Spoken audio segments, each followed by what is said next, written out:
Good morning, everyone. Welcome to Quest Bites.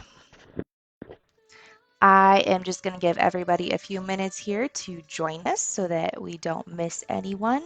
Excited to see everyone.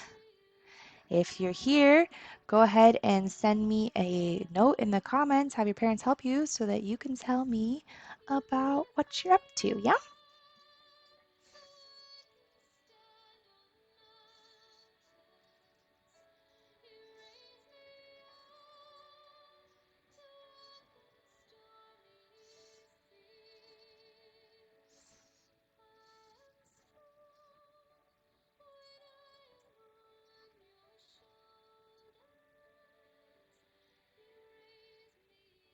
How's everyone doing today? Doing well? Good.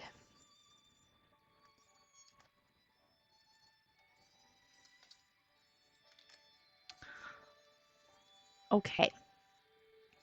So, today we're going to talk about 3 ways engineers can design new things. We'll have a few big words today, so you can really go ahead and impress your friends at parties.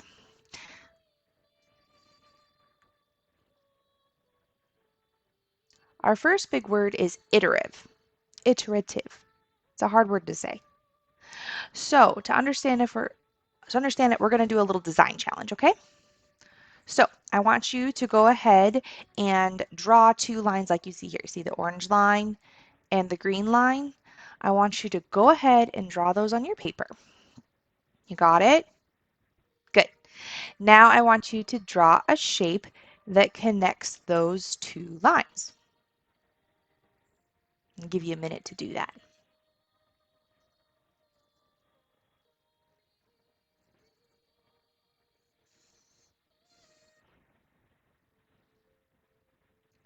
Okay, here's mine. Now imagine we went out and tested those and they didn't work and the people didn't like them. We would have to try again. So let's do that. Everyone try to draw the orange line and the green line again and do something new to connect them. Do a different shape than you did before. Good morning, Brinley.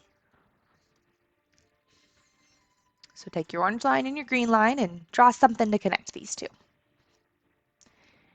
Here's my new one.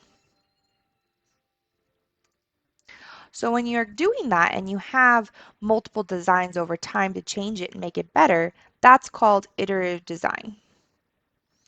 It's essentially a circular process, meaning that it goes in a circle and keeps repeating itself to make something better. So it goes from planning into requirements, designing, testing, evaluation. Some parts do go into deployment, but it essentially means that you're always making your part better.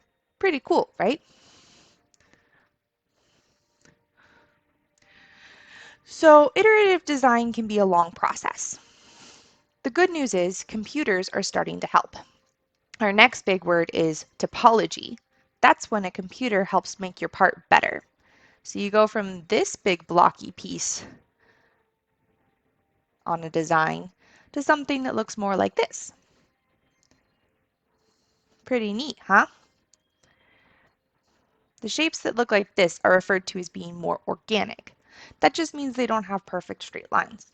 Think about trees that you see in the woods. Are they all perfectly straight up and down?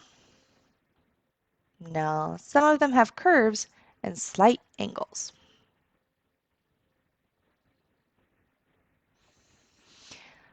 Our last big word is generative. Generative is when a computer starts to help build things for you. It's a very new technology being developed right now.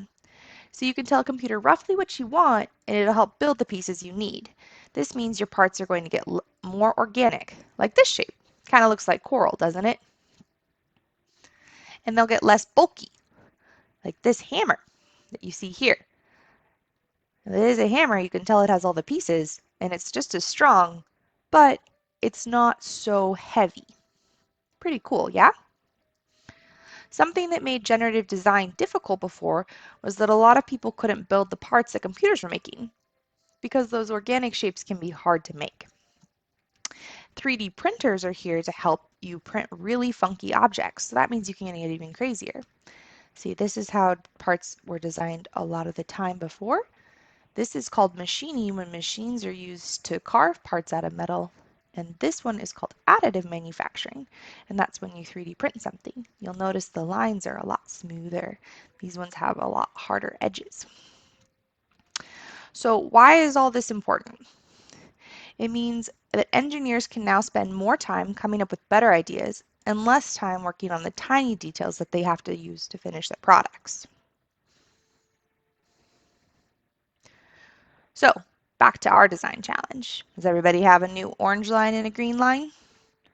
Okay, what crazy way would you use to connect those two lines now that you know you can? Go ahead, take a minute and try that.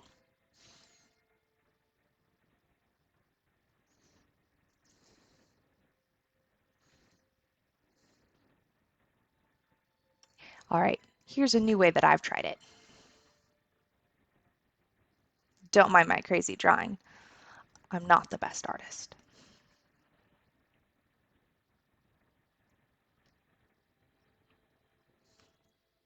The limits on what you can do with this technology are becoming endless, and that's really cool.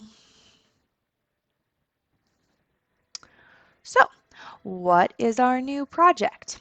Can you build a roller coaster out of straws? I'm really excited to find out. Be sure to have a parent help send me the pictures and videos of what you come up with, okay? I will put the link inside the comments so parents can get to it. Tomorrow you're going to learn about the Bernoulli's principle from Heather, and on Friday you'll discover 3D scanning with Brandon. Thank you for being such good listeners, and happy designing!